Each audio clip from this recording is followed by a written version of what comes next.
Esta es una entrevista a una persona que afirmaba que la televisión ponía pensamientos en su mente. Has anyone ever put thoughts into your mind? The television. When? Can you tell me about that? When the television does that? How is the television able to do that? They have very intricate tools. And they can put thoughts into your mind? It's possible. Por otro lado, esta otra persona afirmaba que escuchaba voces. Do you ever hear voices that other people can't hear? Voices that other people can't hear. Seems that way, yes. Do you hear them inside of your head, or do you hear them with your ears as if they were in the room? And what kinds of things do they say to you? It's mostly in the mind that they speak. What do they say? I don't know, just torment you. Just that what I did caused such and such a disaster here, and that what I did caused such and such a disaster there. Whose voices are they, do you think? I'm not sure. Are they men's or women's voices? Both men's, women's, and children. I have killed. How many people have you killed? Several hundreds. Where did you kill them? Chicago, Detroit, New York, Mississippi Gulf, California, Texas. Why did you kill them? Because they were in the act of violent crimes. Like what? Like murder, rape, brutal beatings, extortion, illicit drug trafficking. Did you kill them? Yes. Antes de que lo pienses, esto no se trata de posesiones ni fantasmas. Estos eran pacientes que eran entrevistados por médicos calificados debido a sus padecimientos, y aunque en estos videos los psiquiatras hablan con ellos mediante una charla amena, en el pasado esto no era así, sino que la psiquiatría tuvo un pasado no tan agradable, ya que las personas con este tipo de padecimientos eran apartados de la sociedad. Por ejemplo, este hospital conocido como Salpêtrière abarcaba este tipo de pacientes, abandonados a su suerte, junto con otras personas sin hogar que inundaban las calles de París.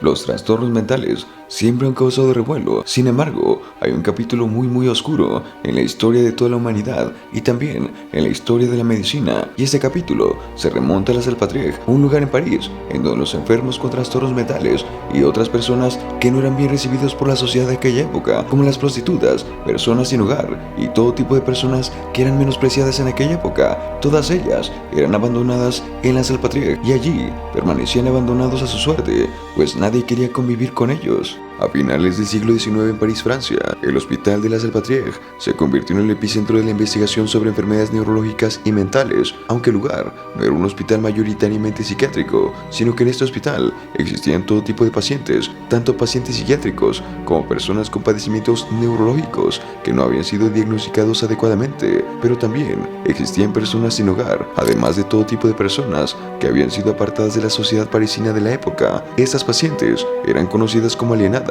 un término que se usaba en la época para referirse a las personas que eran extrañas o bien que eran incapaces de identificarse con la sociedad, pero que con el tiempo se utilizó como sinónimo de enfermedad mental. Pero lo interesante es que nadie sabía por qué ocurrían este tipo de padecimientos, ya que muchas veces parecía que el cuerpo de estas personas funcionaba como el cuerpo de cualquier otra persona. Sin embargo, era evidente que su comportamiento era distinto.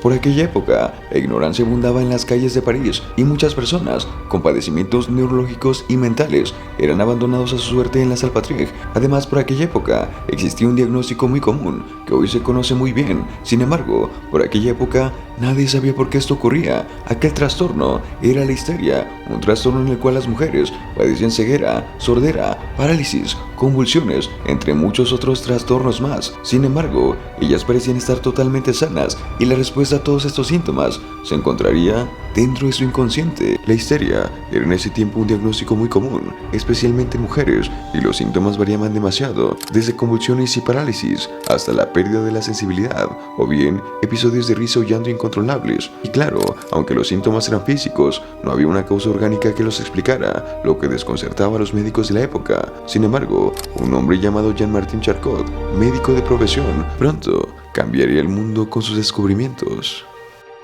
Por aquella época, muchas personas atribuían todos estos síntomas a la posesión por algún ente maligno. Sin embargo, Jean-Martin Charcot fue uno de los pioneros en la medicina en descubrir qué estaba pasando, y todo esto lo logró con el método científico. Cuando Charcot llegó a la Salpêtrière, era un médico internista, y su visión de la medicina, así como su metodología de trabajo, eran las del método científico, pero con sus investigaciones hizo nuevos descubrimientos. De esta manera, con sus nuevos descubrimientos, Charcot propuso que estos síntomas se originaban en la mente y que se convertían en síntomas físicos, lo que hoy se conoce como trastorno conversivo. Según su teoría, el cerebro puede generar síntomas físicos reales como respuesta a un conflicto emocional o psicológico no resuelto, y aunque esto sonaba absurdo para otros médicos de la época, quienes no comprendían el cómo los conflictos mentales podrían causar enfermedades reales, Charcot pronto demostró que él no estaba equivocado.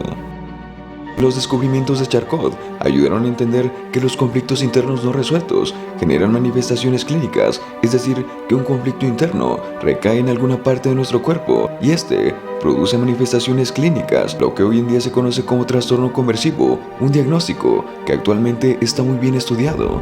Para investigar estos síntomas, Charcot utilizaba técnicas como la hipnosis, con la esperanza de descubrir cómo el trauma y los conflictos internos influían en el cuerpo. A través de la hipnosis, Charcot pudo inducir y aliviar algunos síntomas, lo cual fue impactante en su época, pues él mencionaba que la hipnosis nos muestra una conexión entre la mente y el cuerpo. Después de todo, estos pacientes no estaban fingiendo, sus síntomas eran tan reales como cualquier otro dolor físico.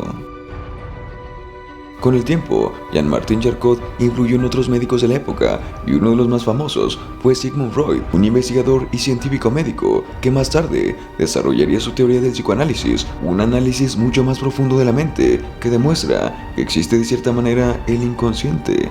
Freud comenzó estudiando la histeria en la Salpêtrière, sin embargo, tenía un modo de pensar diferente al de Charcot, pues Charcot creía que la histeria era un trastorno neurológico exclusivo de las mujeres, vinculado al sistema nervioso. Sin embargo, Freud pronto comenzó a cuestionar esta idea y sus investigaciones comenzaron a ser más exhaustivas, y cuando viajó a Viena para tratar a una paciente llamada Berta Pfaffenheim, una paciente que llegó a padecer ceguera, sordera, parálisis, estrabismo ocular y lo más llamativo, una grave afección del lenguaje que le llevaba en ocasiones a perder la capacidad del habla o incluso olvidarse de su lenguaje nativo, el alemán. Con el tiempo, las personas comenzaron a creer que Berta estaba poseída por algún ente maligno. Sin embargo, la explicación a todos estos síntomas se encontraba en el subconsciente de Pfaffenheim.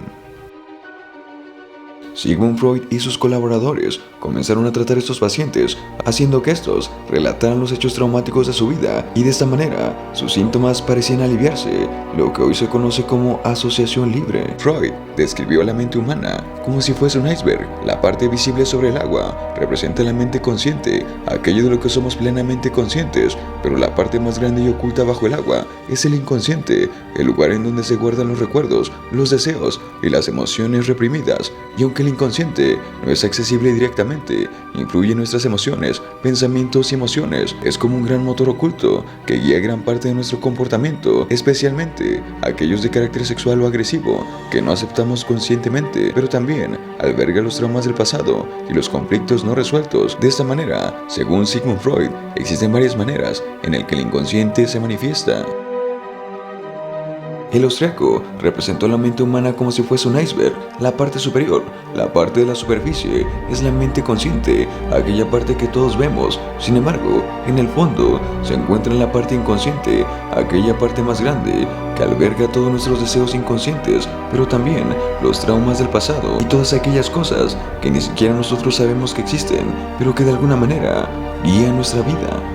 El austriaco dividió la mente humana en tres partes: el ello, el yo y el superyo. El ello es completamente inconsciente y está formado por nuestros impulsos más primitivos, como el deseo de placer. El superyo representa las normas y los valores que hemos aprendido, y el yo actúa como un mediador, busca equilibrar los deseos del ello con las exigencias del superyo. Y en este conflicto interno, el inconsciente juega un papel crucial, ya que es allí en donde se almacenan los deseos y los conflictos que el yo intenta manejar. Sigmund Freud dio con lo que muchas personas desconocían que existía, el inconsciente, y este inconsciente domina muchas partes de nuestra vida, incluso si nosotros no nos damos cuenta. Pero ¿qué tanto influye el inconsciente en las acciones que tomamos día a día? ¿Qué tanto influye el inconsciente en nuestros sueños, en nuestros más grandes deseos y sobre todo en nuestros más grandes miedos? Bueno, esta y otras preguntas las podremos obtener en algún otro momento. En fin, eso ha sido todo por el video de hoy. Nos vemos en el siguiente video, camaradas. Hasta pronto.